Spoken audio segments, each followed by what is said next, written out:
ਸਨਮਾਨਯੋਗ ਗੁਰੂ ਨਿਵਾਜੀ ਸਾਧ ਸੰਗਤ ਜੀਓ, ਅੱਜ ਆਪਾਂ ਸ਼ਲੋਕ ਨੰਬਰ 43 ਤੋਂ 45 ਤੱਕ ਸਮਝਣ ਦਾ ਯਤਨ ਕਰਾਂਗੇ।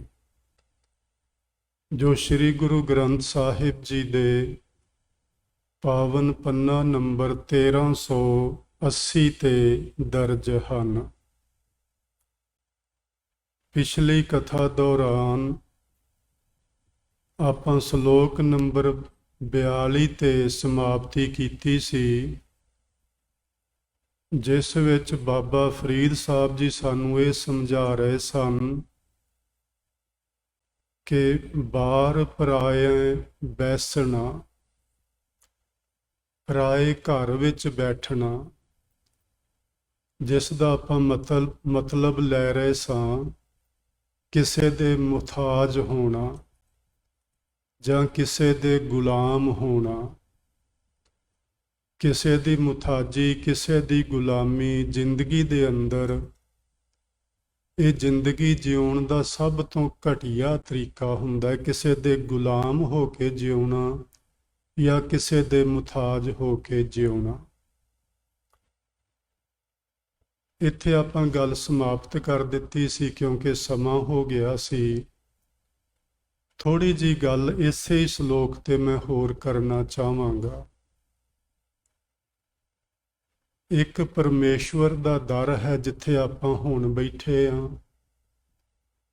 ਵੈਸੇ ਸਾਰੀ ਧਰਤੀ, ਸਾਰਾ ਬ੍ਰਹਿਮੰਡ ਪਰਮਾਤਮਾ ਦਾ ਹੀ ਦਰ ਹੈ। ਕਈ ਵਾਰੀ ਮਨੁੱਖ ਆਪਣੇ ਸਵਾਰਥ ਵਾਸਤੇ, ਆਪਣੀਆਂ ਲੋੜਾਂ ਵਾਸਤੇ ਉਹਨੂੰ ਇਸ ਤਰ੍ਹਾਂ ਮਹਿਸੂਸ ਹੁੰਦਾ ਹੈ ਕਿ ਜਿਵੇਂ ਮੇਰੀਆਂ ਜ਼ਰੂਰਤਾਂ ਰੱਬ ਤੋਂ ਪੂਰੀਆਂ ਨਹੀਂ ਕੀਤੀਆਂ ਜਾ ਰਹੀਆਂ ਤੇ ਮੈਨੂੰ ਕਿਸੇ ਹੋਰ ਜਗ੍ਹਾ ਤੇ ਹੁਣ ਜਾਣ ਦੀ ਜ਼ਰੂਰਤ ਹੈ। ਫਿਰ ਉਹ ਮਨੁੱਖ ਆਪਣੇ ਸਵਾਰਥ ਲਈ ਕਿਸੇ ਹੋਰ ਸ਼ਖਸੀਅਤ ਕੋਲ ਜਾ ਕੇ ਉਹਦੀ ਚਰਨੀ ਜਾ ਲੱਗਦਾ ਹੈ।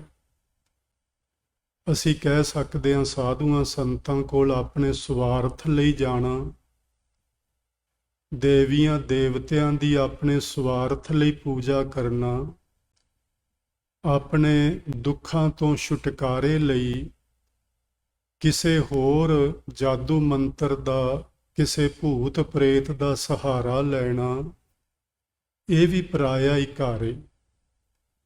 ਸਾਡਾ ਆਪਣਾ, ਸਾਡੇ ਆਪਣੇ ਪਿਤਾ ਦਾ ਘਰ ਹੈ ਪਰਮਾਤਮਾ ਦਾ ਘਰ।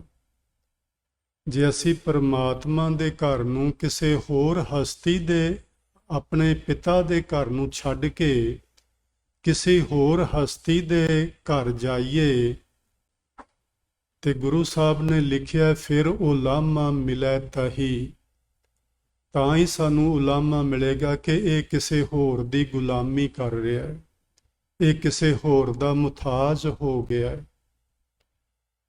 ਗੁਰੂ ਸਾਹਿਬ ਨੇ, ਗੁਰੂ ਅਰਜਨ ਦੇਵ ਮਹਾਰਾਜ ਜੀ ਨੇ ਬਾਣੀ ਵਿੱਚ ਬਚਨ ਲਿਖੇ ਨੇ, ਤੁਧ ਨੂੰ ਛੋੜ ਪ੍ਰਭ ਜਾਈਏ ਕੈ ਧਰ, ਆਣ ਨਾ ਬੀਆ ਤੇਰੀ ਸਮਸਰ। ਹੇ ਵਾਹਿਗੁਰੂ ਜੀ, ਤੇਰੇ ਦਰ ਨੂੰ, ਤੇਰੇ ਘਰ ਨੂੰ ਛੱਡ ਕੇ ਅਸੀਂ ਹੋਰ ਕਿਹਦੇ ਦਰ ਤੇ ਜਾਈਏ, ਕਿਉਂਕਿ ਤੇਰੇ ਵਰਗਾ ਇਸ ਪੂਰੇ ਬ੍ਰਹਿਮੰਡ ਵਿੱਚ, ਯਾਨੀ ਤੇਰੇ ਬਰਾਬਰ ਦੀ ਹੋਰ ਕੋਈ ਹਸਤੀ ਹੈ ਨਹੀਂ। ਫਿਰ ਸਾਨੂੰ ਤੇਰਾ ਦਰ, ਤੇਰਾ ਘਰ ਛੱਡ ਕੇ ਪਰਾਏ ਦਰ ਤੇ ਨਹੀਂ ਜਾਣਾ ਚਾਹੀਦਾ। ਜੇ ਆਪਾਂ ਭਗਤ ਕਬੀਰ ਸਾਹਿਬ ਜੀ ਦੇ ਸ਼ਲੋਕ ਪੜ੍ਹੇ ਨੇ, ਉਹਨਾਂ ਸ਼ਲੋਕਾਂ ਵਿੱਚ ਭਗਤ ਕਬੀਰ ਸਾਹਿਬ ਜੀ ਨੇ ਬਚਨ ਲਿਖੇ ਸਨ, ਕਬੀਰ ਜੈ ਘਰ ਜਿਹ ਘਰ ਆਵਤ ਜਾਤੇ ਹੋ, ਹਟਕੈ ਨਾਹੀ ਕੋਏ, ਸੋ ਦਰ ਕੈਸੇ ਛੋੜੀਐ ਜੋ ਦਰ ਐਸਾ ਹੋਏ। ਉਹ ਪਰਮੇਸ਼ਵਰ ਦਾ ਦਰ ਜਿੱਥੇ ਨਾ ਤੇ ਕੋਈ ਆਉਣ ਨੂੰ ਸਾਨੂੰ ਰੋਕਦਾ ਤੇ ਨਾ ਇੱਥੋਂ ਚਲੇ ਜਾਣ ਨੂੰ ਕੋਈ ਰੋਕਦਾ, ਯਾਨੀ ਪਰਮਾਤਮਾ ਨੇ ਸਾਨੂੰ, ਜਿਸ ਨੂੰ ਆਪਾਂ ਵਿਲ ਪਾਵਰ ਆਖਦੇ ਹਾਂ, ਸਾਡੀ ਆਪਣੀ ਮਰਜ਼ੀ ਹੈ ਜਿਹੜੀ, ਉਹ ਕਰਨ ਦੀ ਪੂਰੀ ਖੁੱਲ੍ਹ ਦਿੱਤੀ ਹੋਈ ਏ ਵੀ ਭਾਵੇਂ ਤੁਸੀਂ ਮੇਰੇ ਦਰ ਆਓ ਤੇ ਭਾਵੇਂ ਮੇਰੇ ਦਰ ਤੋਂ ਉੱਠ ਕੇ ਚਲੇ ਜਾਓ ਕਿਸੇ ਬੇਗਾਨੇ ਦੇ ਦਰ ਘਰ ਵਿੱਚ, ਮੈਂ ਨਹੀਂ ਤੁਹਾਨੂੰ ਰੋਕਦਾ। ਸੋ ਇਹ ਪਰਮੇਸ਼ਵਰ ਦਾ ਦਰ ਇਹੋ ਜਿਹਾ ਹਟਕਾ ਨਾ ਹੀ ਕੋਏ, ਜਿੱਥੇ ਨਾ ਆਉਂਦਿਆਂ ਨੂੰ ਤੇ ਨਾ ਜਾਂਦਿਆਂ ਨੂੰ ਕੋਈ ਨਹੀਂ ਹਟਕਦਾ, ਕੋਈ ਨਹੀਂ ਰੋਕਦਾ। ਫਿਰ ਕਬੀਰ ਜੀ ਦਾ ਮਾਤੇ ਸੋ ਦਰ ਕੈਸੇ ਛੋਡੀਐ ਜੋ ਦਰ ਐਸਾ ਹੋਏ। ਜਿਹੜਾ ਇਹੋ ਜਿਹਾ ਦਰ, ਜਿਹੜਾ ਇਹੋ ਜਿਹਾ ਘਰ ਏ ਜਿੱਥੇ ਕੋਈ ਰੁਕਾਵਟ ਹੀ ਨਹੀਂ ਕਿਸੇ ਪਾਸਿਓਂ, ਕੋਈ ਮਨੁੱਖ ਨਹੀਂ ਰੋਕਦਾ, ਕੋਈ ਹਸਤੀ ਨਹੀਂ ਸਾਨੂੰ ਰੋਕਦੀ, ਸਾਡੀ ਆਪਣੀ ਮਰਜ਼ੀ ਏ ਆਈਏ ਜਾਂ ਚਲੇ ਜਾਈਏ। ਫਿਰ ਕਬੀਰ ਸਾਹਿਬ ਕਹਿੰਦੇ ਨੇ ਕਿ ਇਹੋ ਜਿਹੇ ਦਰ ਨੂੰ, ਇਹੋ ਜਿਹੇ ਘਰ ਨੂੰ ਭਈ ਕਿਉਂ ਛੱਡਣਾ ਹੋਇਆ। ਸੋ ਇਹ ਦਰ ਸਭ ਤੋਂ ਸੱਚਾ ਦਰ, ਸੁੱਚਾ ਦਰ, ਤੇ ਮੈਨੂੰ ਨਹੀਂ ਲੱਗਦਾ ਕਿ ਪਰਮਾਤਮਾ ਨੂੰ ਛੱਡ ਕੇ, ਪਰਮਾਤਮਾ ਤੋਂ ਬਿਨਾਂ ਕੋਈ ਇਹੋ ਜਿਹੀ ਹੋਰ ਵੀ ਤਾਕਤ ਹੈ ਸੰਸਾਰ ਵਿੱਚ ਜਿਹੜੀ ਸਾਡੇ ਸਵਾਰਥ ਪੂਰਿਆਂ ਕਰ ਸਕਦੀ ਹੋਵੇ। ਪਰਮਾਤਮਾ ਤੋਂ ਬਿਨਾਂ ਇਹੋ ਜਿਹੀ ਕੋਈ ਸ਼ਕਤੀ ਨਹੀਂ। ਆਪਾਂ ਸਾਧੂਆਂ ਸੰਤਾਂ ਕੋਲ ਜਾਂਦੇ ਆ, ਉਹ ਵੀ ਤੇ ਇਹੋ ਹੀ ਕਹਿੰਦੇ ਨੇ ਚਲੋ ਰੱਬ ਅੱਗੇ ਅਰਦਾਸ ਕਰਦੇ ਆ। ਆਪਾਂ ਗੁਰਦੁਆਰਿਆਂ 'ਚ ਧਰਮ ਸਥਾਨਾਂ ਤੇ ਜਾਂਦੇ ਆ, ਉੱਥੋਂ ਦੇ ਰਹਿਣ ਵਾਲੇ ਲੋਕ ਵੀ ਤਾਂ ਇਹੋ ਹੀ ਗੱਲ ਕਹਿੰਦੇ ਨੇ ਚਲੋ ਆਪਾਂ ਰੱਬ ਅੱਗੇ ਅਰਦਾਸ ਕਰਦੇ ਆ। ਫਿਰ ਭਾਈ ਰੱਬ ਦਾ ਦਰ ਕਿਉਂ ਛੱਡਣਾ ਹੋਇਆ। ਸਾਨੂੰ ਹਮੇਸ਼ਾ ਰੱਬ ਦੇ ਦਰ ਤੇ ਬਣੇ ਰਹਿਣਾ ਚਾਹੀਦਾ ਹੈ। ਸਾਧੂਆਂ ਸੰਤਾਂ ਮਹਾਂਪੁਰਸ਼ਾਂ ਦੀ ਸੰਗਤ ਕਰਨ ਤੋਂ ਕੋਈ ਨਹੀਂ ਵਰਜਦਾ। ਸੰਗਤ ਕਰਨੀ ਇਸ ਲਈ ਕਿ ਅਸੀਂ ਅਧਿਆਤਮਿਕ ਮਾਰਗ ਤੇ ਹੋਰ ਅੱਗੇ ਕਦਮ ਰੱਖ ਸਕੀਏ। ਅਸੀਂ ਪਰਮੇਸ਼ਵਰ ਨਾਲ ਕਿਵੇਂ ਇੱਕ ਸੁਰ ਹੋ ਜਾਣਾ ਹੈ, ਕਿਉਂਕਿ ਸਾਧੂ ਸੰਤ ਮਹਾਤਮਾ ਆਪ ਹੋ ਗਏ ਹੁੰਦੇ ਨੇ ਤੇ ਸਾਨੂੰ ਇੱਕ ਸੁਰ ਹੋਣ ਦਾ ਉਹ ਤਰੀਕਾ ਸਮਝਾਉਂਦੇ ਨੇ, ਜਾਚ ਸਿਖਾਉਂਦੇ ਨੇ ਜਾਂ ਆਪਣਾ ਤਜਰਬਾ ਸਾਨੂੰ ਦੱਸਦੇ ਨੇ। ਇਸ ਲਈ ਤੇ ਮਹਾਂਪੁਰਸ਼ਾਂ ਦੀ ਸੰਗਤ ਕਰਨੀ ਹੈ, ਲੇਕਿਨ ਰੱਬ ਦੇ ਦਰ ਨੂੰ, ਰੱਬ ਦੇ ਘਰ ਨੂੰ ਛੱਡ ਕੇ ਕਿਸੇ ਹੋਰ ਪਰਾਏ ਦੇ ਘਰ ਜਾ ਕੇ ਬਹਿਣਾ।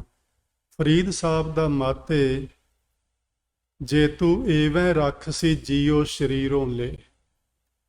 ਭਾਵ ਇਹਦਾ ਇਹ ਏ ਕਿ ਜੇ ਇਹੋ ਜੀ ਮੇਰੀ ਸਥਿਤੀ ਬਣਨੀ ਹੈ, ਮੇਰੀ ਇਹੋ ਜੀ ਹਾਲਤ ਬਣਨੀ ਹੈ ਕਿ ਮੈਂ ਆਪਣੇ ਮਾਲਕ ਦੇ ਘਰ ਨੂੰ ਛੱਡ ਕੇ ਕਿਸੇ ਹੋਰ ਘਰ ਜਾ ਕੇ ਬਹਿਣਾ, ਗੁਲਾਮੀ ਕਰਨੀ ਹੈ ਕਿਸੇ ਦੀ, ਤੇ ਉਹਦੇ ਨਾਲੋਂ ਤੇ ਸਰੀਰ ਬਿਨਸ ਗਿਆ ਚੰਗਾ, ਯਾਨੀ ਉਹਦੇ ਨਾਲੋਂ ਤੇ ਮਰ ਜਾਣਾ ਬਿਹਤਰ ਹੈ। ਸੋ ਫਰੀਦ ਸਾਹਿਬ ਸਾਨੂੰ ਇਸ ਸ਼ਲੋਕ ਰਾਹੀਂ ਇਹ ਗੱਲ ਸਮਝਾਉਂਦੇ ਨੇ ਕਿ ਸਾਨੂੰ ਆਪਣੇ ਪਿਤਾ ਪਰਮੇਸ਼ਵਰ ਦਾ ਦਰ ਤੇ ਘਰ ਛੱਡ ਕੇ ਕਿਸੇ ਹੋਰ ਦੇ ਦਰ ਤੇ ਘਰ ਤੇ ਸਾਨੂੰ ਆਸ ਨਹੀਂ ਰੱਖਣੀ ਚਾਹੀਦੀ। ਜੇ ਸਾਡਾ ਸਵਾਰਥ ਇੱਥੋਂ ਪੂਰਾ ਨਾ ਹੋਇਆ ਤੇ ਹੋਰ ਕਿਤੋਂ ਵੀ ਹੋਣ ਵਾਲਾ ਨਹੀਂ। ਆਓ ਹੁਣ ਅਸੀਂ ਵਿਚਾਰ ਸ਼ੁਰੂ ਕਰਦੇ ਹਾਂ ਸ਼ਲੋਕ ਨੰਬਰ 43। ਇਹਦੇ ਵਿੱਚ ਫਰੀਦ ਸਾਹਿਬ ਜੀ ਨੇ ਲਿਖਿਆ ਹੈ, ਕੰਧ ਕੁਹਾੜਾ ਸਿਰ ਘੜਾ ਵਣ ਕੈ ਸਰ ਲੋਹਾਰ। ਫਰੀਦਾ ਹਉ ਲੋੜੀ ਸ਼ੋਹ ਆਪਣਾ ਤੂੰ ਲੋੜ ਹੈ ਅੰਗਿਆਰ।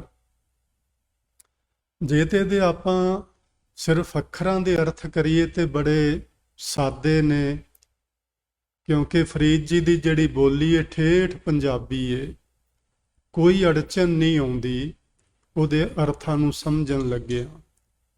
ਪਰ ਜਦੋਂ ਉਹਦੇ ਭਾਵ ਸਮਝਣੇ ਹੁੰਦੇ ਨੇ ਤਾਂ ਥੋੜੀ ਜੀ ਸਾਨੂੰ ਦਿਮਾਗ ਦੀ ਕਸਰਤ ਕਰਨੀ ਤੇ ਕਰਵਾਉਣੀ ਪੈਂਦੀ ਏ।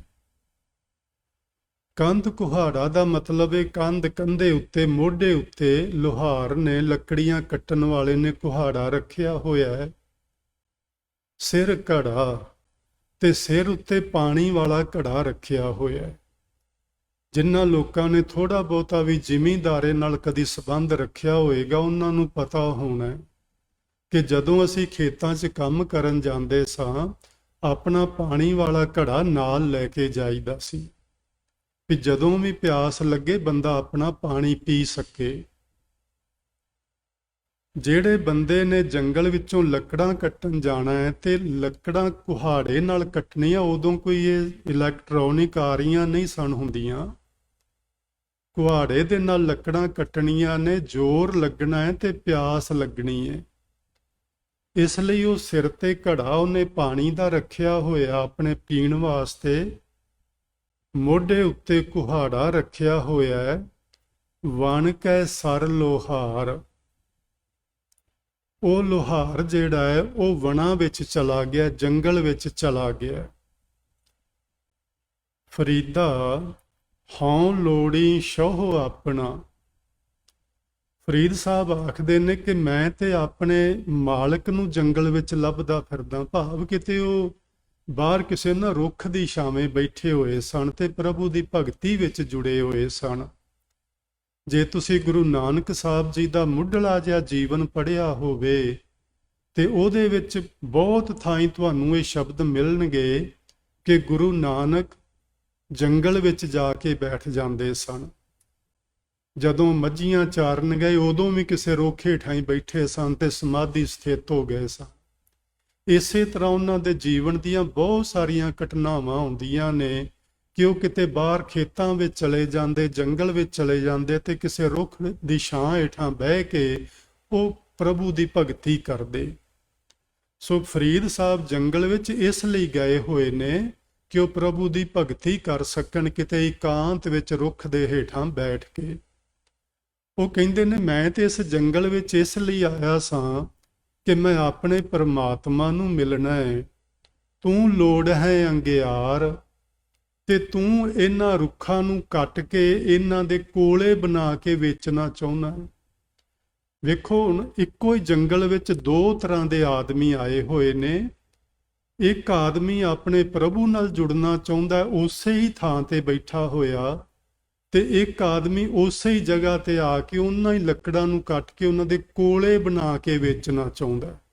ਕਿੰਨਾ ਵੱਡਾ ਅੰਤਰ ਹੈ ਦੋਵਾਂ ਮਨੁੱਖਾਂ ਦੇ ਕਿਰਤ ਵਿੱਚ, ਕਰਮ ਵਿੱਚ। ਇੱਥੇ ਮੈਂ ਨਹੀਂ ਕਹਿ ਰਿਹਾ ਕਿ ਕਿਸੇ ਦਾ ਕਰਮ ਚੰਗਾ ਹੈ ਜਾਂ ਮਾੜਾ ਹੈ, ਫਰਕ ਮੈਂ ਕਹਿ ਰਿਹਾ ਕਿ ਫਰਕ ਕਿੰਨਾ ਵੱਡਾ ਹੈ। ਹੁਣ ਜਦੋਂ ਅਸੀਂ ਇਹਦਾ ਆਪਣਾ ਭਾਵ ਸਮਝਣਾ ਇਸ ਸ਼ਲੋਕ ਦਾ, ਤੇ ਉਦੋਂ ਨਾ ਜਿਹੜਾ ਇਹ ਕੈ ਸਰ ਸ਼ਬਦ ਹੈ, ਇਸ ਨੂੰ ਭਾਈ ਕਾਹਨ ਸਿੰਘ ਜੀ ਨੇ ਇਕੱਠਾ ਲਿਖਿਆ ਹੋਇਆ ਕੈਸਰ। ਇਹਨੂੰ ਕੈ ਸਰ ਨਹੀਂ, ਕੈਸਰ ਇਕੱਠਾ ਲਿਖਿਆ ਹੋਇਆ ਤੇ ਉਹਦੇ ਅਰਥ ਬੜੇ ਹੀ ਸੁਆਦਲੇ ਕੀਤੇ ਨੇ ਔਰ ਮੇਰੀ ਸਮਝ ਵਿੱਚ ਪੈ ਗਏ ਉਹ ਅਰਥ ਇੱਕਦਮ ਛੇਤੀ ਨਾਲ ਹੀ।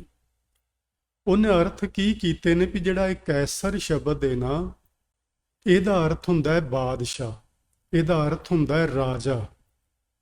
ਤੇ ਇਹ ਸ਼ਬਦ ਆਇਆ ਕਿੱਥੋਂ? ਇਹ ਕੈਸਰ ਅਸੀਂ ਕਦੇ ਵੀ ਨਹੀਂ ਸੀ ਸੁਣਿਆ, ਮੈਂ ਨਹੀਂ ਸੀ ਪਹਿਲਾਂ ਸੁਣਿਆ, ਭਾਵੇਂ ਫਰੀਦ ਸਾਹਿਬ ਦੇ ਸ਼ਲੋਕ ਪਹਿਲਾਂ ਕਿੰਨੀ ਵਾਰੀ ਪੜ੍ਹੇ ਸਨ, ਪਰ ਇਹ ਨਹੀਂ ਸੀ ਪੜ੍ਹਿਆ ਕਿ ਕੈਸਰ ਇਕੱਠਾ ਸ਼ਬਦ ਹੈ ਤੇ ਇਹਦਾ ਅਰਥ ਬਾਦਸ਼ਾਹ ਜਾਂ ਰਾਜਾ ਹੈ। ਉਹਨਾਂ ਨੇ ਗੱਲ ਲਿਖੀ ਹੋਈ ਹੈ ਕਿ ਇਹ ਅਰਬੀ ਦਾ ਸ਼ਬਦ ਹੈ। ਉਹਨਾਂ ਨੇ ਰੋਮ ਦਾ ਜ਼ਿਕਰ ਕੀਤਾ ਹੈ ਕਿ ਜਿਹੜੀ ਰੋਮੀ ਭਾਸ਼ਾ ਸੀ ਪੁਰਾਣੇ ਸਮੇਂ ਦੀ, ਉਹਦੇ ਵਿੱਚ ਕੁਝ ਅਰਬੀ ਫਾਰਸੀ ਦੇ ਸ਼ਬਦ ਵਰਤੇ ਜਾਂਦੇ ਸਨ। ਇਹ ਜਿਹੜਾ ਕੈਸਰ ਸ਼ਬਦ ਹੈ, ਇਹ ਉਸ ਵਕਤ ਪੁਰਾਣੇ ਸਮੇਂ 'ਚ ਜਦੋਂ ਦੀ ਇਹ ਗੱਲ ਹੈ ਵਰਤਿਆ ਜਾਂਦਾ ਸੀ। ਜਿਹੜਾ ਬੱਚਾ ਪੈਦਾ ਹੋਵੇ ਤੇ ਪੈਦਾ ਹੁੰਦਿਆਂ ਹੀ ਉਹਦੀ ਮਾਂ ਮਰ ਗਈ ਹੋਵੇ, ਮਰ ਜਾਏ, ਉਹਦੇ ਲਈ ਸ਼ਬਦ ਵਰਤਦੇ ਸਨ ਕੈਸਰ। ਕੈਂਸਰ ਨਹੀਂ ਜੀ, ਕੈਸਰ। ਜਿਹੜਾ ਬੱਚਾ ਪੈਦਾ ਹੋਵੇ ਤੇ ਬੱਚੇ ਦੇ ਪੈਦਾ ਹੋਣ ਦੇ ਉਸ ਸਮੇਂ ਦੌਰਾਨ ਹੀ ਮਾਂ ਦੀ ਮੌਤ ਹੋ ਜਾਏ, ਉਸ ਬੱਚੇ ਨੂੰ ਕੈਸਰ ਆਖਦੇ ਹੁੰਦੇ ਸਨ। ਇੱਕ ਅਗਤੂਸ ਨਾਂ ਦਾ ਆਦਮੀ ਹੋਇਆ ਹੈ ਜੀ। ਜਦੋਂ ਉਹ ਪੈਦਾ ਹੋਇਆ ਰੋਮ ਦੇ ਅੰਦਰ, ਤੇ ਉਹਦੀ ਮਾਂ ਉਹਦੇ ਪੈਦਾ ਹੋਣ ਦੇ ਉਸ ਸਮੇਂ ਦੌਰਾਨ ਉਹ ਅਕਾਲ ਚਲਾਣਾ ਕਰ ਗਈ ਤੇ ਉਹਦਾ ਨਾਂ ਕੈਸਰ ਪੈ ਗਿਆ। ਉਹਨੂੰ ਲੋਕੀ ਕੈਸਰ ਕਹਿ ਕੇ ਬੁਲਾਉਣ ਲੱਗ ਪਏ। ਲੇਕਿਨ ਵੱਡਾ ਹੋ ਕੇ ਉਸ ਇਲਾਕੇ ਦਾ ਬਾਦਸ਼ਾਹ ਬਣਿਆ, ਰਾਜਾ ਬਣਿਆ। ਇਸ ਕਰਕੇ ਉਸ ਕੈਸਰ ਦੇ ਜਿਹੜੇ ਅਰਥ ਸਨ ਉਹ ਬਾਦਸ਼ਾਹ ਹੋ ਗਏ। ਸੋ ਇਹ ਸ਼ਬਦ ਜਿਹੜਾ ਬਾਦਸ਼ਾਹ ਦਾ ਸੂਚਕ ਬਣ ਗਿਆ, ਉਸ ਦਾ ਪ੍ਰਤੀਕ ਬਣ ਗਿਆ ਇਹ ਸ਼ਬਦ ਜਿਹੜਾ ਕੈਸਰ ਹੈ। ਹੁਣ ਇਹਦੇ ਅਰਥ ਪ੍ਰੋਫੈਸਰ ਸਾਹਿਬ ਸਿੰਘ ਨੇ ਅੱਗੋਂ ਵਧੀਆ ਕੀਤੇ ਨੇ। ਉਹ ਕਹਿੰਦੇ ਨੇ ਕੰਧ ਕੁਹਾੜਾ ਸਿਰ ਘੜਾ। ਇਹ ਤੇ ਗੱਲ ਲੁਹਾਰ ਦੀ ਹੈ ਵੀ ਮੋਢੇ ਤੇ ਉਹਨੇ ਕੁਹਾੜਾ ਰੱਖਿਆ ਤੇ ਸਿਰ ਤੇ ਪਾਣੀ ਵਾਲਾ ਘੜਾ ਰੱਖਿਆ ਹੈ। ਵਣ ਕੈਸਰ ਲੋਹਾਰ, ਉਹ ਇਸ ਵਣਾ ਦੇ ਵਿੱਚ ਮਾਨੋ ਵਣਾ ਦਾ ਬਾਦਸ਼ਾਹ ਬਣ ਕੇ ਤੁਰਿਆ ਫਿਰਦਾ ਹੈ। ਬਾਦਸ਼ਾਹ ਜਿਹੜਾ ਹੁੰਦਾ ਉਹਨੂੰ ਕੋਈ ਰੁਕਾਵਟ ਨਹੀਂ ਹੁੰਦੀ, ਉਹ ਆਪਣੇ ਇਲਾਕੇ ਵਿੱਚ ਜੋ ਮਰਜ਼ੀ ਹੁਕਮ ਕਰ ਦੇਵੇ, ਉਹਦੀ ਮੌਜ ਹੁੰਦੀ ਏ। ਤੇ ਸਾਹਿਬ ਸਿੰਘ ਜੀ ਲਿਖਦੇ ਨੇ ਕਿ ਜੰਗਲ ਦੇ ਵਿੱਚ ਲੁਹਾਰ ਵੀ ਆਪਣੀ ਜਗ੍ਹਾ ਬਾਦਸ਼ਾਹ ਹੁੰਦਾ ਹੈ। ਇਹ ਜਿਹੜੇ ਮਰਜ਼ੀ ਰੁੱਖ ਉੱਤੇ ਜਾ ਕੁਹਾੜਾ ਚਲਾਏ, ਇਹਨੂੰ ਵੀ ਕੋਈ ਰੋਕਣ ਵਾਲਾ ਨਹੀਂ ਹੁੰਦਾ। ਹੁਣ ਇਹ ਜਿਹੜਾ ਲੁਹਾਰ ਏ ਵਣ ਦਾ ਬਾਦਸ਼ਾਹ, ਵਣ ਦੇ ਵਿੱਚ ਬਾਦਸ਼ਾਹ ਬਣ ਕੇ ਤੁਰਿਆ ਫਿਰਦਾ ਹੈ, ਉਸ ਨੂੰ ਫਰੀਦ ਸਾਹਿਬ ਆਖਦੇ ਨੇ। ਔਰ ਆਪਾਂ ਪਿੱਛੇ ਜਿਹਾ ਇੱਕ ਸ਼ਲੋਕ ਪੜ੍ਹਿਆ ਫਰੀਦ ਸਾਹਿਬ ਜੀ ਦਾ, ਜਿਹਦੇ ਵਿੱਚ ਉਹਨਾਂ ਨੇ ਇਹ ਗੱਲ ਆਖੀ ਸੀ, ਫਰੀਦਾ ਇਹ ਵਿਸ ਗੰਦਲਾਂ, ਇਹ ਜਿਹੜੇ ਸੰਸਾਰ ਦੇ ਜਿੰਨੇ ਪਦਾਰਥ ਨੇ ਇਹ ਜ਼ਹਿਰ ਦੀਆਂ ਗੰਦਲਾਂ ਨੇ। ਇਹ ਜ਼ਹਿਰ ਦੀਆਂ ਗੰਦਲਾਂ ਜੀ ਉਦੋਂ ਬਣਦੀਆਂ ਜੇ ਜਦੋਂ ਇਹ ਪਦਾਰਥਾਂ ਵਿੱਚ ਫਸ ਕੇ ਸਾਨੂੰ ਰੱਬ ਭੁੱਲ ਜਾਏ। ਉਂਝ ਨਹੀਂ ਇਹ ਜ਼ਹਿਰ ਦੀਆਂ ਗੰਦਲਾਂ, ਉਂਝ ਸਾਡੀ ਉਪਜੀਵਕਾ ਏ। ਕਿਉਂਕਿ ਮਨੁੱਖੀ ਸਰੀਰ ਦੀਆਂ ਕੁਝ ਜ਼ਰੂਰਤਾਂ ਨੇ, ਰੋਟੀ ਕੱਪੜਾ ਔਰ ਮਕਾਨ, ਇਹ ਤਿੰਨ ਇਹਦੀਆਂ ਪੱਕੀਆਂ ਲੋੜਾਂ ਨੇ। ਤੇ ਇਹਨਾਂ ਲੋੜਾਂ ਦੀ ਪੂਰਤੀ ਲਈ ਸਾਨੂੰ ਕੰਮ ਕਰਨਾ ਚਾਹੀਦਾ। ਕੰਮ ਕਰਾਂਗੇ ਤੇ ਅਸੀਂ ਪਦਾਰਥ ਇਕੱਠੇ ਕਰਾਂਗੇ, ਪਦਾਰਥ ਹੋਣਗੇ ਤੇ ਸਾਡਾ ਜੀਵਨ ਸੌਖਾ ਬਤੀਤ ਹੋਏਗਾ। ਰੱਬ ਨੂੰ ਯਾਦ ਕਰਦੇ ਹਾਂ ਜੇ ਅਸੀਂ ਇਹ ਕਰਮ ਕਰਦੇ ਹਾਂ ਸੰਸਾਰਿਕ, ਤੇ ਫਿਰ ਇਹ ਗੰਦਲਾਂ ਜ਼ਹਿਰ ਦੀਆਂ ਨਹੀਂ ਬਣਦੀਆਂ ਜਿਹੜੇ ਪਦਾਰਥ ਨੇ। ਲੇਕਿਨ ਜੇ ਇਹਨਾਂ ਵਿੱਚ ਫਸ ਕੇ ਸਾਨੂੰ ਰੱਬ ਜੀ ਭੁੱਲ ਜਾਂਦੇ ਨੇ, ਤੇ ਫਿਰ ਇਹ ਸਾਰੇ ਹੀ ਪਦਾਰਥ ਇਹ ਜ਼ਹਿਰ ਦੀਆਂ ਗੰਦਲਾਂ ਬਣ ਜਾਂਦੇ ਨੇ। ਫਿਰ ਅਸੀਂ ਇਹਨਾਂ ਨੂੰ ਖਾਵਾਂਗੇ ਤੇ ਆਤਮ ਮੌਤੇ ਮਰਾਂਗੇ ਹੀ ਮਰਾਂਗੇ। ਸੋ ਇਹ ਗੱਲ ਸਾਨੂੰ ਫਰੀਦ ਜੀ ਨੇ ਸਮਝਾਈ। ਹੁਣ ਫਰੀਦ ਜੀ ਇਹ ਗੱਲ ਕਹਿੰਦੇ ਨੇ ਕਿ ਦੇਖ ਭਾਈ, ਤੂੰ ਇਸ ਜੰਗਲ ਦੇ ਵਿੱਚ ਇਹਨੂੰ ਕੱਟਣ ਲਈ ਆਇਆ, ਜੀ ਸਦਕੇ ਤੇਰਾ ਕੰਮ ਹੈ, ਤੂੰ ਇਹਨੂੰ ਕਰ, ਪਰ ਤੂੰ ਰੱਬ ਨੂੰ ਭੁੱਲਿਆ ਫਿਰਦਾ, ਤੂੰ ਰੱਬ ਨੂੰ ਭੁਲਾਈ ਫਿਰਦਾ। ਵੇਖ, ਮੈਂ ਇਸੇ ਜੰਗਲ ਵਿੱਚ ਪ੍ਰਭੂ ਦੀ ਭਾਲ ਵਾਸਤੇ, ਉਹਦੀ ਭਗਤੀ ਕਰਨ ਲਈ ਆ ਕੇ ਬੈਠਾ, ਤੇ ਤੂੰ ਉਸੇ ਹੀ ਜੰਗਲ ਵਿੱਚ ਸੰਸਾਰਿਕ ਪਦਾਰਥਾਂ ਦੀ ਪ੍ਰਾਪਤੀ ਵਾਸਤੇ ਰੱਬ ਨੂੰ ਭੁਲਾ ਕੇ ਤੁਰਿਆ ਫਿਰਦਾ। ਹੁਣ ਅੱਗੋਂ ਅਸੀਂ ਇੱਕ ਹੋਰ ਛੋਟੀ ਜਿਹੀ ਵਿਚਾਰ ਜ਼ਰੂਰ ਸਮਝਣੀ ਹੈ ਕਿ ਇਹ ਪੂਰਾ ਸੰਸਾਰ ਜਿਹੜਾ ਨਾ ਮਾਨੋ ਇੱਕ ਜੰਗਲ ਦੀ ਤਰ੍ਹਾਂ ਹੈ। ਅਸੀਂ ਸਾਰੇ ਇਸ ਜੰਗਲ ਵਿੱਚ ਇੱਕ ਲੁਹਾਰ ਦੀ ਤਰ੍ਹਾਂ ਹਾਂ। ਕੁਝ ਰੱਬ ਦੇ ਪਿਆਰੇ ਹੁੰਦੇ ਨੇ ਜਿਹੜੇ ਸੰਸਾਰ ਰੂਪ ਜੰਗਲ ਵਿੱਚ ਕਿਸੇ ਰੁੱਖ ਦੇ ਹੇਠਾਂ ਬਹਿ ਕੇ, ਭਾਵ ਕਿਸੇ ਘਰ ਵਿੱਚ ਕਿਸੇ ਟਿਕਾਣੇ ਤੇ ਰਹਿੰਦੇ ਹੋਏ, ਉਹ ਪ੍ਰਭੂ ਦੀ ਭਗਤੀ ਕਰਦੇ ਨੇ। ਸਾਡੀ ਬਹੁ ਗਿਣਤੀ ਲੋਕਾਂ ਦੀ ਕੀ ਏ ਕਿ ਅਸੀਂ ਇਸ ਸੰਸਾਰ ਰੂਪ ਜੰਗਲ ਵਿੱਚ, ਇਸ ਸੰਸਾਰ ਰੂਪ ਜੰਗਲ ਦੀਆਂ ਲੱਕੜਾਂ ਕੱਟ ਕੇ ਉਹਨਾਂ ਦੇ ਕੋਲੇ ਬਣਾ ਵੇਚਨੇ ਆ, ਜਿਨ੍ਹਾਂ ਨੂੰ ਫਰੀਦ ਸਾਹਿਬ ਨੇ ਜ਼ਹਿਰ ਦੀਆਂ ਗੰਦਲਾਂ ਆਖਿਆ। ਸੋ ਆਹ ਭੇਦ ਸਮਝਣ ਵਾਲਾ ਏ ਕਿ ਇਹ ਰਵਾਂਗੇ ਤੇ ਅਸੀਂ ਇਸ ਸੰਸਾਰ ਰੂਪ ਜੰਗਲ ਦੇ ਵਿੱਚ ਇੱਥੇ ਕੰਮ ਕਰਾਂਗੇ, ਪਦਾਰਥ ਇਕੱਠੇ ਕਰਾਂਗੇ, ਲੇਕਿਨ ਰੱਬ ਨੂੰ ਨਹੀਂ ਭੁਲਾਵਾਂਗੇ। ਜੇ ਰੱਬ ਨੂੰ ਭੁਲਾ ਕੇ ਕਰਾਂਗੇ ਤੇ ਸਾਡੀ ਹਾਲਤ ਉਸ ਲੁਹਾਰ ਵਰਗੀ ਹੋਏਗੀ ਜਿਹੜਾ ਇੰਨੇ ਕੀਮਤੀ ਰੁੱਖਾਂ ਨੂੰ ਕੱਟ ਕੇ ਉਹਨਾਂ ਦੇ ਕੋਲੇ ਬਣਾ ਕੇ ਤੇ ਆਪਣੀ ਪੇਟ ਪੂਰਤੀ ਕਰਨ ਦਾ ਰੁਜ਼ਗਾਰ ਇਕੱਠਾ ਕਰ ਰਿਹਾ ਹੋਵੇਗਾ। ਬਸ ਇਹ ਗੱਲ ਅਸੀਂ ਜ਼ਰੂਰ ਧਿਆਨ ਵਿੱਚ ਰੱਖਣੀ ਹੈ।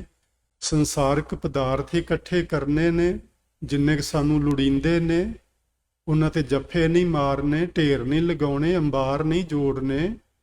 ਜਿੰਨੀ ਕੁ ਲੋੜ ਹੈ ਉਹਨਾਂ ਕੁ ਕੰਮ ਕੀਤਾ ਤੇ ਰੱਬ ਆਸਰੇ ਕੱਲ ਸਾਨੂੰ ਰੱਬ ਫਿਰ ਰੋਟੀ ਦੇਵੇਗਾ। ਅਸੀਂ ਨਾ ਇੱਕ ਕਿਤਾਬ ਪੜ੍ਹੀ ਹੈ ਪਿੱਛੇ ਜੇ, ਬੰਦਗੀ ਨਾਮਾ। ਉਹਦੇ ਵਿੱਚ ਰਘੁਬੀਰ ਸਿੰਘ ਵੀਰ ਨੇ ਇੱਕ ਬਚਨ ਬੜਾ ਸੁਆਦਲਾ ਲਿਖਿਆ ਹੈ। ਉਹ ਕਹਿੰਦੇ ਨੇ ਇੱਕ ਸਾਧੂ ਸੀ ਤੇ ਜਾਂ ਉਹ ਆਪਣੀ ਗੱਲ ਕਰਦੇ ਨੇ ਜਾਂ ਕੋਈ ਹੋਰ ਅਮੀਰ ਆਦਮੀ ਉਹਦੇ ਕੋਲ ਗਿਆ ਤੇ ਉਹ ਇੱਕ ਆਨਾ ਜਾਂ ਦੋ ਆਨੇ ਲੈਂਦਾ ਹੁੰਦਾ ਸੀ ਸਾਧੂ। ਉਹਦੇ 8 ਪੈਰ ਉਹਦੇ ਨਾਲ ਨਿਕਲ ਜਾਂਦੇ ਸੀ। ਉਹ ਕਿਸੇ ਸੜਕ ਦੇ ਕਿਨਾਰੇ ਕਿਸੇ ਢਾਬੇ ਦੇ ਲਾਗੇ ਬੈਠਾ ਭਜਨ ਬੰਦਗੀ ਕਰਦਾ ਸੀ। ਉਹਨੇ ਇੱਕ ਦੋ ਆਨੇ ਲੈ ਲੈਣੇ, ਬਾਕੀ ਕਿਸੇ ਤੋਂ ਵੱਧ ਨਹੀਂ ਲੈਣਾ ਕੁਝ ਵੀ। ਤੇ ਉਹ ਢਾਬੇ ਤੇ ਜਾਣਾ, ਇੱਕ ਦੋ ਰੋਟੀਆਂ ਲੈਣੀਆਂ, ਦਾਲ ਨਾਲ ਛਕ ਲੈਣੀਆਂ ਤੇ 8 ਪੈਰ ਉਹਦੇ ਲੰਘ ਜਾਣੇ। ਉਹ ਜਿਹੜੇ ਸਰਦਾਰ ਜੀ ਆਏ, ਉਹਨਾਂ ਨੇ ਉਹਨਾਂ ਨੂੰ 2 ਆਨੇ ਦਿੱਤੇ ਅੱਜ ਵਾਸਤੇ ਤੇ 4 ਆਨੇ ਹੋਰ ਫੜਾਏ ਵੀ ਮੈਂ ਕੱਲ ਤੇ ਪਰਸੋਂ 2 ਦਿਨ ਆਉਣਾ ਨਹੀਂ, ਤੇ ਤੂੰ ਆ ਪੈਸੇ ਹੋਰ ਲੈ ਲਾ, ਰੋਟੀ ਖਾਂਦਾ ਰਹੀ ਇਸ ਢਾਬੇ ਤੋਂ ਲੈ ਕੇ। ਉਹਨੇ 2 ਆਨੇ ਰੱਖ ਲਏ ਤੇ 4 ਆਨੇ ਵਗਾ ਕੇ ਉਹਦੇ ਪੈਰਾਂ 'ਚ ਮਾਰੇ। ਆਖਣ ਲੱਗਾ, ਮੈਨੂੰ ਇੱਕ ਗੱਲ ਦੱਸ ਵੀ ਜਿਹੜਾ ਰੱਬ ਮੈਨੂੰ ਅੱਜ ਰੋਟੀ ਦੇ ਰਿਹਾ ਹੈ, ਕੀ ਕੱਲ ਨੂੰ ਉਹ ਰੱਬ ਮਰ ਜਾਏਗਾ? ਕੱਲ ਨੂੰ ਉਹ ਰੱਬ ਨਹੀਂ ਰਹੇਗਾ? ਰੱਬ ਤੇ ਯਕੀਨ ਰੱਖ, ਉਹ ਜਿਹੜਾ ਮੈਨੂੰ ਜਨਮ ਤੋਂ ਲੈ ਕੇ ਹੁਣ ਤੱਕ ਰੋਜ਼ੀ ਦਿੰਦਾ ਆਇਆ ਹੈ, ਉਹ ਕੱਲ ਨੂੰ ਵੀ ਜ਼ਰੂਰ ਦੇਵੇਗਾ। ਤੁਸੀਂ ਵੀ ਤੇ ਮੈਂ ਵੀ ਆਪਣੀ ਆਪਣੀ ਜ਼ਿੰਦਗੀ ਵਿੱਚ ਆਪਾਂ ਇੱਕ ਝਾਤੀ ਮਾਰ ਕੇ ਵੇਖੀਏ, ਧਿਆਨ ਮਾਰ ਕੇ ਵੇਖੀਏ ਕਿ ਕੀ ਕੋਈ ਦਿਨ ਇਹੋ ਜਿਹਾ ਆਇਆ ਜਿਸ ਦਿਨ ਰੱਬ ਵੱਲੋਂ ਸਾਨੂੰ ਰੋਟੀ ਨਾ ਦਿੱਤੀ ਗਈ ਹੋਵੇ। ਕੋਈ ਇੱਕ ਦਿਨ ਅਸੀਂ ਆਪਣੀ ਅਣਗਹਿਲੀ ਕਰਕੇ ਤੇ ਕਿਤੇ ਰੋਟੀ ਦਾ ਸਮਾਂ ਜਿਹੜਾ ਮਿਸ ਕੀਤਾ ਹੋਵੇ, ਵੀ ਜਾਂ ਸਫ਼ਰ ਵਿੱਚ ਆ, ਜਾਂ ਮੈਂ ਆਖਿਆ ਹੋਵੇ ਕਿ ਮੈਂ ਹੁਣੇ ਥੋੜੀ ਦੇਰ ਨੂੰ ਆਉਣਾ ਤੇ ਮੈਂ ਕੰਮ 'ਚ ਲੱਗ ਗਿਆ ਤੇ ਛੇਤੀ ਨਾ ਆ ਪਾਇਆ, ਉਹ ਇੱਕ ਵੱਖਰੀ ਗੱਲ ਏ। ਪਰ ਰੱਬ ਜੀ ਵੱਲੋਂ ਮੈਨੂੰ ਲੱਗਦਾ ਮੇਰੀ ਜ਼ਿੰਦਗੀ 66 ਸਾਲ ਹੋ ਗਏ ਨੇ ਲੰਘ ਗਈ ਏ, ਇੱਕ ਵੀ ਦਿਨ ਐਸਾ ਨਹੀਂ ਆਇਆ ਜਦੋਂ ਰੱਬ ਜੀ ਵੱਲੋਂ ਮੈਨੂੰ ਪਾਣੀ ਦੀ ਘੁੱਟ ਨਾ ਦਿੱਤੀ ਗਈ ਹੋਵੇ ਤੇ ਖਾਣ ਨੂੰ 2 ਰੋਟੀਆਂ ਨਾ ਦਿੱਤੀਆਂ ਗਈਆਂ ਹੋਣ। ਇੱਕ ਵੀ ਸਮਾਂ ਇਹੋ ਜਿਹਾ ਨਹੀਂ ਆਇਆ। ਤੇ ਸਾਨੂੰ ਉਸ ਤੇ ਭਰੋਸਾ ਰੱਖਣਾ ਚਾਹੀਦਾ ਵੀ ਅੱਗੋਂ ਵੀ ਐਸਾ ਸਮਾਂ ਨਹੀਂ ਆਏਗਾ, ਸਾਨੂੰ ਰੋਜ਼ੀ ਰੱਬ ਦੇਵੇਗਾ। ਜਿਹੜੇ ਪੰਛੀ ਨੇ ਨਾ ਜੀ, ਉਹ ਬਸ ਉਹਦੀ ਆਸ ਤੇ ਹੀ ਗੁਜ਼ਾਰਾ ਕਰਦੇ ਨੇ, ਉਹ ਸਾਡੇ ਵਾਂਗੂ ਜੋੜ ਕੇ ਕੁਝ ਨਹੀਂ ਰੱਖਦੇ। ਉਹ ਬਸ ਜਿੰਨਾ ਇਕੱਠਾ ਕੀਤਾ ਖਾ ਲਿਆ, ਸੌਂ ਗਏ, ਅਗਲੇ ਦਿਨ ਫਿਰ ਉੱਠ ਕੇ ਤੁਰ ਪਏ। ਜੇ ਤੁਸੀਂ ਗੁਰੂ ਅਮਰਦਾਸ ਮਹਾਰਾਜ ਜੀ ਦਾ ਜੀਵਨ ਪੜ੍ਹਿਆ ਹੋਵੇ ਤੇ ਜਦੋਂ ਮੁੱਢਲਾ ਜਿਹਾ ਸਮਾਂ ਸੀ ਨਾ ਉਹਨਾਂ ਦਾ, ਜਦੋਂ ਉਹਨਾਂ ਨੇ ਗੋਇੰਦਵਾਲ 'ਚ ਗੁਰੂ ਕਾ ਲੰਗਰ ਜਾਰੀ ਕੀਤਾ ਹੈ, ਰਾਤ ਨੂੰ ਸਾਰਾ ਕੁਝ ਬਿਆਸ ਵਿੱਚ ਪ੍ਰਵਾਹ ਕਰ ਦਿੱਤਾ ਜਾਂਦਾ ਸੀ, ਪੱਕਿਆ ਭੋਜਨ ਵੀ ਤੇ ਕੱਚਾ ਭੋਜਨ ਵੀ। ਉਹਨਾਂ ਦਾ ਇਹ ਮੱਤ ਸੀ ਕਿ ਕੱਲ ਨੂੰ ਫਿਰ ਪਰਮੇਸ਼ਵਰ ਦੇਵੇਗਾ ਤੇ ਅਸੀਂ ਲੋਤ ਪਾਵਾਂਗੇ। ਇੰਨਾ ਵੱਡਾ ਵਿਸ਼ਵਾਸ, ਇੰਨਾ ਵੱਡਾ ਭਰੋਸਾ ਆਪਣੇ ਮਾਲਕ ਦੇ ਉੱਤੇ। ਸੋ ਅਸੀਂ ਉਹ ਭਰੋਸਾ ਰੱਖ ਕੇ ਜਿਉਣਾ। ਸ਼ਲੋਕ ਨੰਬਰ 43 ਵਿੱਚ ਸਾਨੂੰ ਫਰੀਦ ਜੀ ਨੇ ਇਹ ਗੱਲ ਸਮਝਾਈ ਹੈ ਵੀ ਮਾਲਕ ਦੇ ਉੱਤੇ ਭਰੋਸਾ ਰੱਖ ਕੇ ਜ਼ਿੰਦਗੀ ਜੀਓ, ਤੇ ਭਰੋਸਾ ਰੱਖ ਕੇ ਜ਼ਿੰਦਗੀ ਜੀਣ ਦਾ ਆਨੰਦ ਹੀ ਹੋਰ ਏ। ਭੁੱਖੇ ਰਹੀਏ, ਭੁੱਖ ਮਹਿਸੂਸ ਨਹੀਂ ਹੁੰਦੀ। ਰੋਟੀ ਨਾ ਮਿਲੇ ਕੋਈ ਗੱਲ ਨਹੀਂ, ਭੁੱਖ ਨਹੀਂ ਮਹਿਸੂਸ ਹੁੰਦੀ। ਰੱਬ ਸਾਨੂੰ ਮਰਨ ਨਹੀਂ ਦਿੰਦਾ ਰੋਟੀ ਖੁਣੋ।